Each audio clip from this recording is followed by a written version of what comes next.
Bismillahirrahmanirrahim. Alhamdulillah Rabbil Alamin. Wassalatu wassalamu ala ashrafil anbiya wal mursalin wa ala alihi wa sahbihi ajma'in. Pada minggu yang lepas kita membicarakan tentang golongan yang ghurur kerana nikmat yang mereka perolehi, dan kerana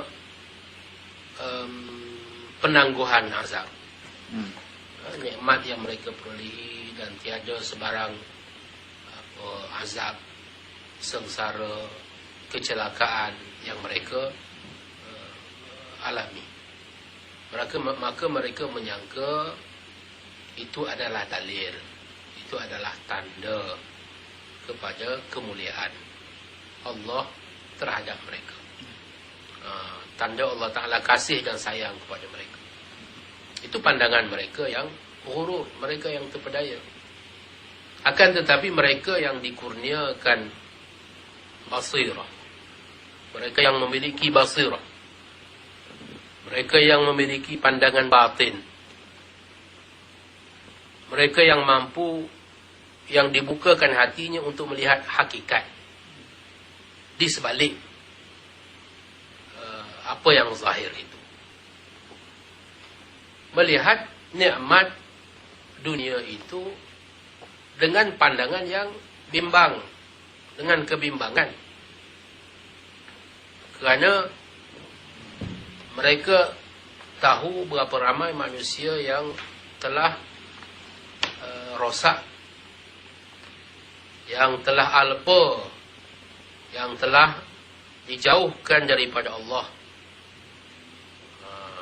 dengan sebab dunia.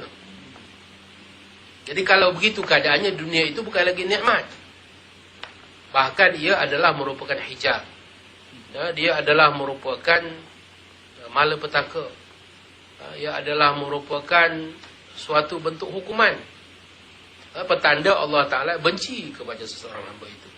Maka dengan sebab itu Al-Ghazali memberikan contoh, contoh bandingan dua orang hamba yang kita sebutkan pada minggu yang lepas.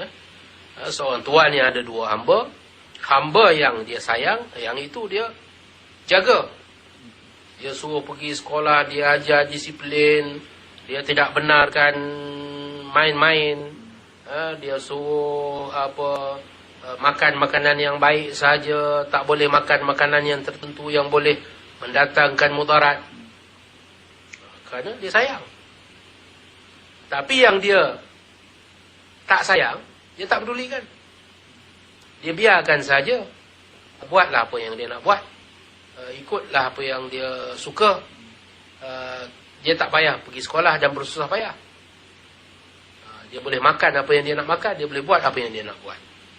Maka kalau sekiranya hamba itu menyangka itu tanda bahawasanya tuannya itu sayang kepadanya, maka disitulah berlakunya ghurur, salah sangka, silap itu untuk menyangka sedemikian. Maka itulah bandingannya juga terhadap mereka yang diberikan oleh Allah dengan nikmat dunia.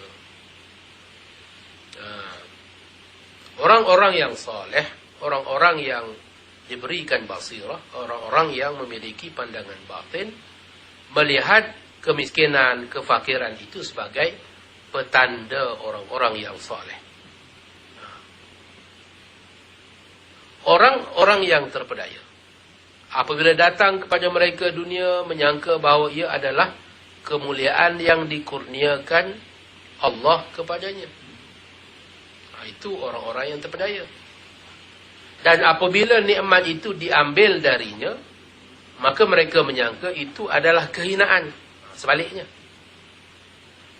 sebagaimana dikhabarkan oleh Allah dalam firman-Nya, فَأَمَّا الْإِنسَانُ إِذَا مَبْتَلَاهُ رَبُّهُ فَأَكْرَمَهُ وَنَعَّمَهُ فَيَقُولُ رَبِّي أَكْرَمَنِ وَأَمَّا إِذَا مَبْتَلَاهُ فَقَدَرَ عَلَيْهِ رِزْقَهُ فَيَقُولُ رَبِّي أَهَانَنِ.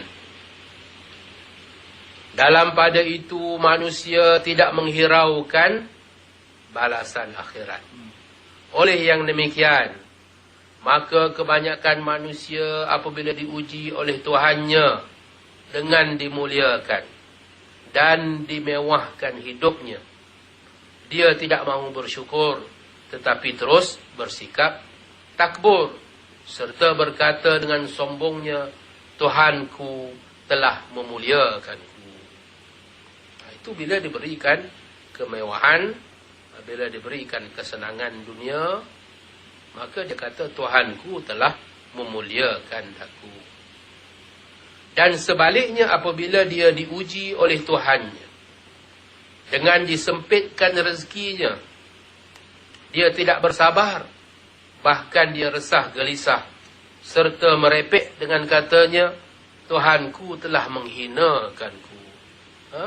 Wa yaqulu rabbi fayaqulu rabbi ahanan. Tuhanku telah menghinakanku. Dia tak nak pula bersabar. Apabila diberikan nikmat, dia tidak mahu bersyukur. Maka apa jawapan Allah kepada mereka yang berfikir demikian? Mereka yang berfikir demikian tatkala mendapat nikmat, dan mereka yang berfikir demikian tatkala mendapat kesusahan.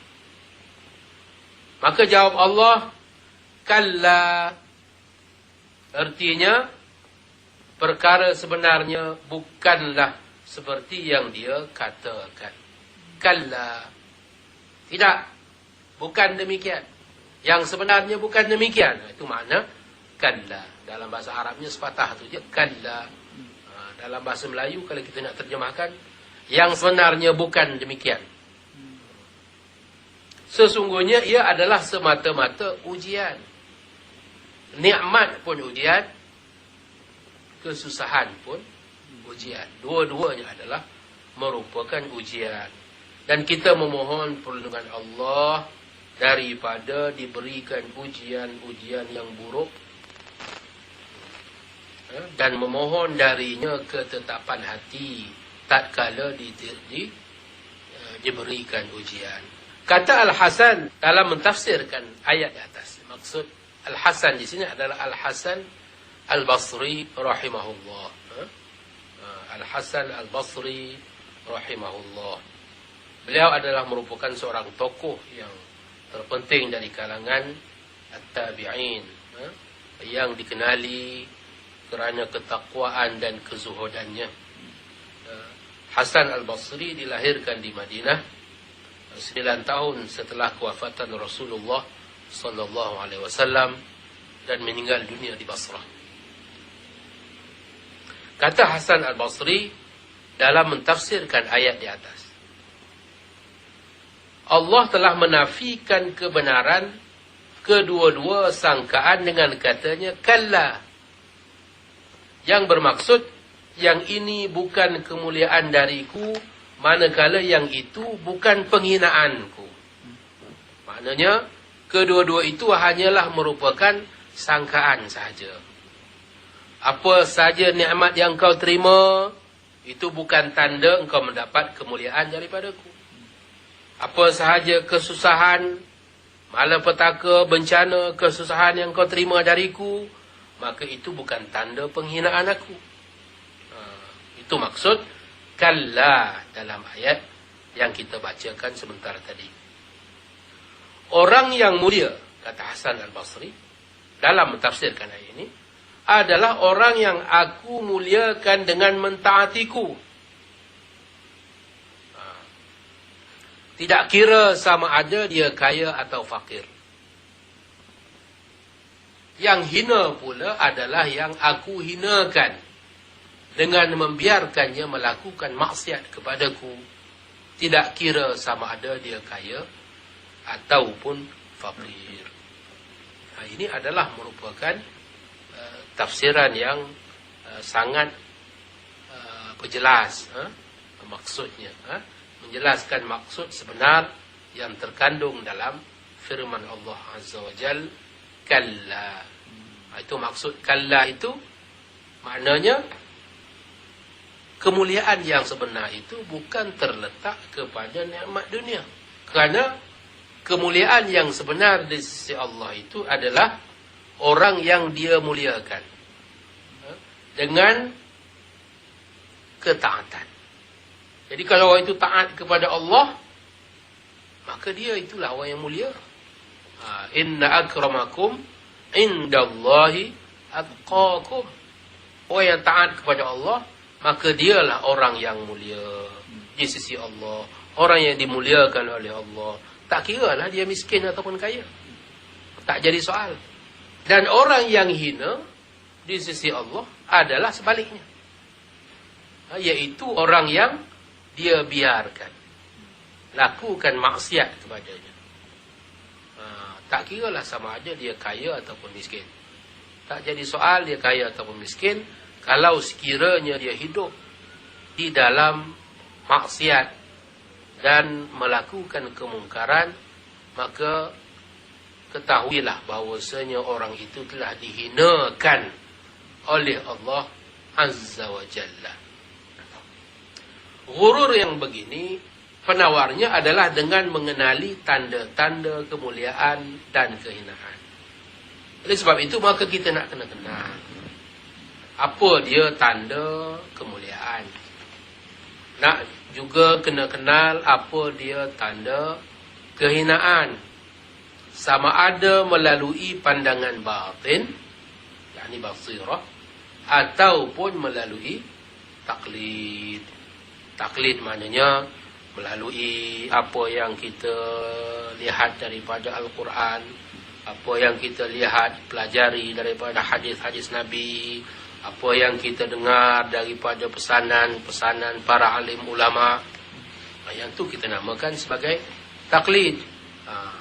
Pandangan batin ni orang yang diberikan ilmu yang first hand oleh Allah Azza wa Jal, orang yang sudah bersih suci hatinya, maka orang-orang yang sebegini dibukakan pandangan batinnya. Dia tak perlu tahu dengan sebab orang beritahu. Orang yang dapat pandangan batin ni, maka Allah Ta'ala sendiri yang jadi guru dia. وَعَلَّمْنَاهُ مِنْ لَدُنَّا عِلْمًا. Dan kami mengajarkannya daripada sisi kami ilmu. Allah Ta'ala berikan ilmu kepadanya. Baik. Adapun pandangan batin adalah dengan mengenal dari wajah manakah berpaling kepada syahwat dunia itu, menjauhkan diri dari Allah. Dan dari wajah mana pula menjauhinya adalah mendekatkan kepada Allah. Jadi kita nak kena faham hakikat bahawa dari sudut mana, apa yang dimaksudkan dengan berpaling kepada syahwat dunia itu. Maknanya menjauhkan diri pada Allah. Kalau kita ikut syahwat dunia dalam keadaan bagaimana, mengikut syahwat dunia itu menjauhkan kita, dan dari sudut mana pula menjauhi dunia itu mendekatkan kepada Allah. Kita jangan lupa pula, bukan bermakna kalau kita mengambil nikmat dunia, kita jauh daripada Allah. Ada wajah-wajah ni dalam keadaan bagaimana? Mengambil nikmat dunia itu tidak menjauhkan daripada Allah. Dalam keadaan yang bagaimana? Mengambil nikmat dunia itu menjauhkan daripada Allah. Yang tu kita nak kena tahu. Dalam keadaan mana pula menjauhi dunia itu mendekatkan diri kepada. Tapi ada juga keadaannya menjauhi dunia pun tidak mendekatkan dia dengan Allah. Jadi nak kena tahu keempat-empat keadaan itu. Yang demikian itu hanya diketahui dengan ilham yang dikurniakan oleh Allah kepada para arifin dan juga awliya. Jadi dalam pengalaman, dalam manazil, dalam perjalanan kerohanian para arifin, para awliya, maka dibukakan kepada mereka, diberikan kepada mereka ilham daripada Allah Azza wa Jalla. Jadi yang ni kita tak boleh nak kacau lah. Yang ni kita tak boleh nak kacau lah. Yang ni daripada rahsia para arifin, rahsia para awliya. Kalau kita nak tahu, maka kita boleh rujuk kepada pandangan-pandangan mereka yang mereka tulis dalam kitab-kitab mereka. Kita nak mengaji dengan cara orang-orang yang cara-cara ilmu tasawuf lah maksudnya. Ini termasuk dalam ilmu mukasyafah. Dalam ilmu mukasyafah, sedangkan apa yang kita bincangkan ini bukan dalam perbincangan ilmu mukasyafah. Ilmu mukasyafah ni kena ahli dia lah. Orang yang mengalami kasyaf itu saja yang memahaminya, memahami persoalan itu.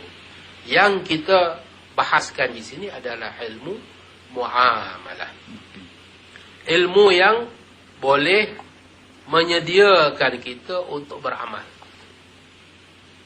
Dengan amal itu, dengan persediaan amal itu, maka mungkin dengan izin Allah Ta'ala dibukakan kepada kita kasyaf itu.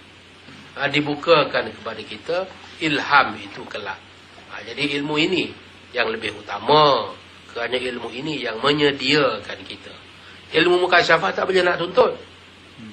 Yang itu kita tak boleh nak tuntut, kerana ilmu itu ilmu yang diberi. Yang kita boleh tuntut adalah ilmu syarat-syaratnya. Ilmu-ilmu yang menyediakan diri kita untuk mendapat mukasyafah tadi. Jadi yang itu yang kita tuntut. Yang itu yang dinamakan sebagai ilmu muamalah. Seterusnya, bagaimana kita nak mengenal ghurur ini dengan jalan taklid dan tasdiq. Tadi kita sebut dengan jalan mukasyafah. Jalan mukasyafah ni, ini jalan para awliya, jalan para arifin. Itu jalan yang khusus, golongan yang khawas. Itu bukan pokok perbincangan kita. Yang kita nak dibincangkan di sini adalah jalan taklid dan juga tasdiq, yaitu dengan jalan melihat kepada penjelasan yang dibuat dalam kitab Allah dan di dalam kata-kata Rasulullah sallallahu alaihi wasallam. Dalam itu pun sudah banyak panduan-panduan untuk kita memahami ghurur ini. Ghurur yang datang kerana nikmat ini. Ghurur yang datang dengan sebab nikmat, dengan sebab kesenangan. Allah Azza wa Jalla telah berfirman, ayahsabuna annama numidduhum bihi min malin wa banina nusari'u lahum fil khairat bal la yash'urun. Adakah mereka menyangka bahawa apa yang kami berikan kepada mereka dari harta benda dan anak pinak itu bermakna bahawa dengan yang demikian kami menyegerakan untuk mereka pemberian kebaikan? Tidak. Bahkan mereka tidak menyedari hakikatnya yang sebenarnya. Ayat ni jelas. Ayat ni sangat jelas. Adakah mereka sangka bahawasanya apa yang kami berikan kepada mereka, yakni apa yang Allah berikan kepada mereka, sama ada dalam bentuk harta benda, sama ada dalam bentuk anak pinak keluarga, adakah itu tanda bahawasanya Allah Ta'ala memberikan kepada orang berkenaan kebaikan? Nusari'u lahum fil khairat, maka kita bagi balasan awal di dunia ni. Petanda mereka ini adalah golongan yang disayangi dan dimuliakan oleh Allah. Bal la yash'urun, bahkan tidak. Mereka tidak menyedari hakikat sebenarnya. Sebab itu dalam ayat yang lain disebut tentang fitnah. Auladakum, amwalakum wa auladakum fitnah. Harta benda yang kau miliki, anak pinak yang kau miliki, itu semua adalah merupakan fitnah, ujian kepadamu. Silap-silap dengan sebab harta dan anak pinak itu, maka orang itu terjerumus ke dalam kemurkaan Allah Azza wa Jalla. Itu ayat yang pertama. Kalau kita faham ayat itu, maka kita fahamlah persoalan yang kita sedang bincangkan itu. Di mana duduknya perkara sebenar apabila seseorang itu mendapat nikmat. Itu penjelasan yang pertama dalam surah Al-Mu'minun ayat 55 dan 56. Dan dalam surah Al-Qalam ayat 44, Allah Azza wa Jalla berfirman, "Sanastadrijuhum min haitsu la ya'lamun." Dan kami akan menarik mereka sedikit demi sedikit ke jurang kebinasaan dari arah yang mereka tidak mengetahuinya. Sanastadrijuhum min haitsu la ya'lamun. Tarik mereka tanpa mereka sedar.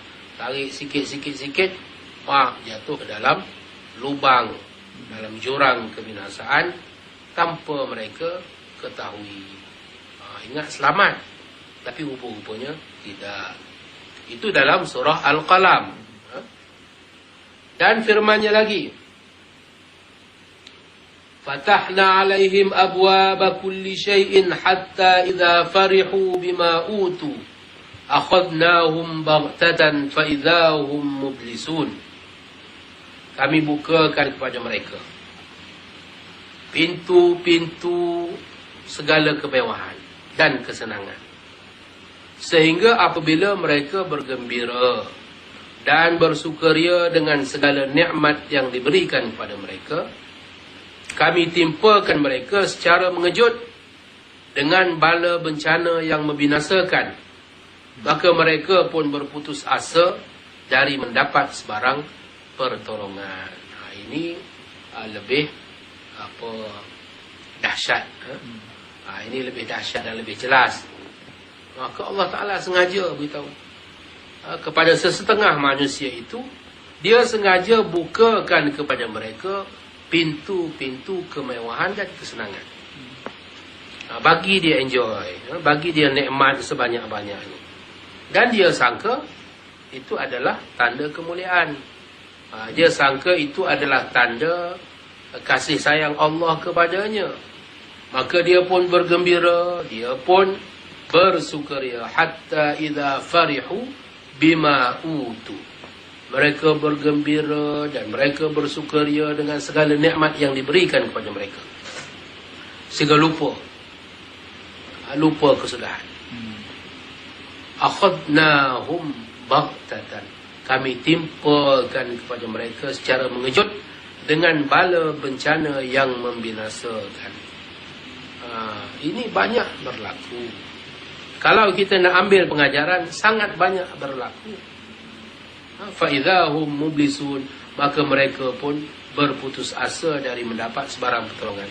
Bila dah kena pada masa tu, dah tak ada harapan lagi. Maksudnya pada masa itu sudah tak ada harapan lagi untuk mereka insaf. Tak ada harapan mereka untuk berbuat baik, untuk mereka memperbaiki kesalahan-kesalahan dan kesilapan-kesilapan yang telah lalu. Sekarang ni pun kita semua maklum apa yang berlaku kepada kita daripada tragedi yang menimpa kapal terbang MH370 itu. Itu salah satu daripada contoh-contoh untuk memberi pengajaran kepada kita, memberi peringatan kepada kita, bahawasanya segala nikmat, segala kesenangan itu boleh ditarik dengan sekejap sahaja, sekelip mata sahaja. Dan yang melakukannya itu mungkin dari kalangan kita sendiri. Wallahu a'lam, kita tidak tahu. Sesiapa sahaja boleh digunakan, boleh dijadikan sebagai alat untuk mendatangkan bala bencana dan kebinasaan. Maka dengan sebab itu, habislah segala nikmat-nikmat yang kita perolehi selama ini. Jadi kita jangan lupa, kita nak kena ambil peringatan daripada apa yang berlaku. Ini dalam soal kapal terbang ni, saya ingin memberikan sedikit peringatan di sini. Dalam keadaan kita digesa untuk mendoakan keselamatan anak kapal dan juga penumpang, MH kita 370 itu, kita juga ingin menyeru kepada MAS supaya bertaubat. Kita ingin menyeru kepada MAS supaya bertaubat, kerana MAS ini hak milik kita, rakyat Malaysia. MAS supaya bertaubat dan berhentikan penjualan arak dalam pesawat. Kita dimaklumkan, saya difahamkan, saya tak tahulah, saya tak pernah tengok sendiri, tak pernah naik penerbangan antarabangsa ni. Kita difahamkan bahawasanya MAS masih lagi menghidangkan arak dalam penerbangannya. Sedangkan kita semua tahu ini adalah merupakan salah satu daripada dosa-dosa besar yang tidak sewajarnya kita lakukan. Maka hentikan saja perbuatan ini. Mudah-mudahan Allah Ta'ala maafkan kita apa yang telah lalu. Allah maafkan apa yang telah lalu, tapi dengan syarat kita hendaklah bertaubat dan berazam untuk memperbetulkan diri kita pada masa akan datang. Jangan sampai apabila kita ditimpa suatu bala bencana yang disebut dalam ayat ini, di mana pada masa itu dah tak ada apa yang nak boleh dilakukan. Yang kata orang tak dapat dah nak menolong. Tak dapat nak ditolong dah lagi. Sehingga berputus asa lah semua mereka itu. Jangan sampai kepada tahap itu. Selagi mana kita boleh diberikan ruang untuk memperbaiki diri, maka kita lakukanlah. Kita ambillah peluang yang kita ada itu sebagai peluang keemasan. Itu firman yang ketiga dalam surah Al-An'am. Untuk sama-sama kita renungi. Dalam tafsir firmannya, sanastadrijuhum min haitsu la ya'lamun, yang kita bacakan sebentar tadi, yaitu dalam surah Al-Qalam ayat 44. Apa maksud sanastadrijuhum min haitsu la ya'lamun? Bahawasanya mereka setiap kali melakukan dosa, kami tambahkan kepada mereka nikmat supaya bertambah ghurur mereka. Itu maksud. Itu maksud sanastadrijuhum. Tarik sikit-sikit. Yang tak sedar tu macam mana? Tak sedar tu pasal apa? Apabila mereka buat dosa, buat salah, nikmat makin banyak. Jadi makan riba hari-hari, semakin kaya. Apa yang menyebabkan dia? Apa yang akan menyebabkan dia berhenti makan riba? Kerana apa? Kerana dia selama ni dia buat bisnes. Dengan makan riba, dia semakin kaya. Maka apakah yang akan menakutkan dia daripada riba? Lainlah kalau makan riba je, miskin. Kalau semua orang yang makan riba tu jadi semakin miskin, saya ingat ribanya dah lenyap lama. Betul tak? Tapi sebaliknya berlaku. Allah Ta'ala larang dengan terang-terang. Wa harramallahu al-bai'a wa harramar riba wa ahallallahu wa ahallallahu al-bai'a wa harramar riba. Allah Ta'ala telah menghalalkan jual beli dan dia telah mengharamkan riba. Ada banyak lagi ayat-ayat yang menyentuh tentang balasan terhadap mereka yang makan riba. Tapi kalau sekiranya orang tu nak tunggu, saya makan riba tak ada apa-apa balasan. Saya makan riba tak ada apa-apa balasan. Bahkan bisnes saya semakin berkembang. Bisnes saya semakin maju. Saya semakin kaya. Maka itulah pada hakikatnya merupakan istidraj.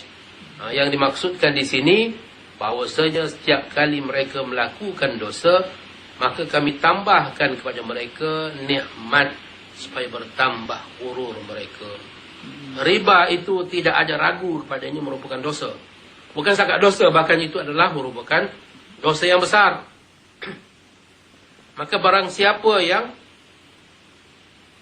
terlibat dengan riba, dan dengan riba itu dia dapat keuntungan, lebih kaya, maka ingatlah bahawasanya kekayaan dan nikmat yang dia perolehi itu adalah merupakan istidraj daripada Allah Azza wa Jalla nanti kelak akan akan ditimpakan kepada mereka bencana, akan ditimpakan kepada mereka balasan dengan dalam keadaan mereka tidak sangka-sangka, dicabut nyawanya dengan keadaan mereka tidak sempat bertaubat. Wal'iyadu billah. Dalam ayat yang akhir lagi satu, firman Allah Azza wa Jal, innama numli lahum liyazdadu ithma, maka sesungguhnya kami biarkan mereka hanyalah supaya mereka bertambah dosa di dunia. Hanya di banyak ayat-ayat yang seumpama ini. Banyak ayat-ayat yang seumpama ini yang menyebabkan Imam Ghazali memberikan bandingan tuan dengan hamba yang kita sebut minggu lepas. Tuan dengan hamba, dia biarkan hamba yang dia benci itu. Jadi jangan lupa bahawa Allah Ta'ala ini juga memiliki kait, memiliki tipu daya. Jangan kita tertipu dengan nikmat-nikmat dunia yang diberikan oleh Allah Azza wa Jalla kepada kita, kerana dikhawatiri nikmat-nikmat itu adalah merupakan perangkap. Barang siapa yang terperangkap dengan nikmat itu dan menyangka bahawasanya dirinya itu dimuliakan oleh Allah Azza wa Jalla dengan sebab nikmat yang melimpah ruah itu, maka ketahuilah bahawasanya orang yang berkenaan sebenarnya telah ditimpa ghurur. Wallahu a'lam.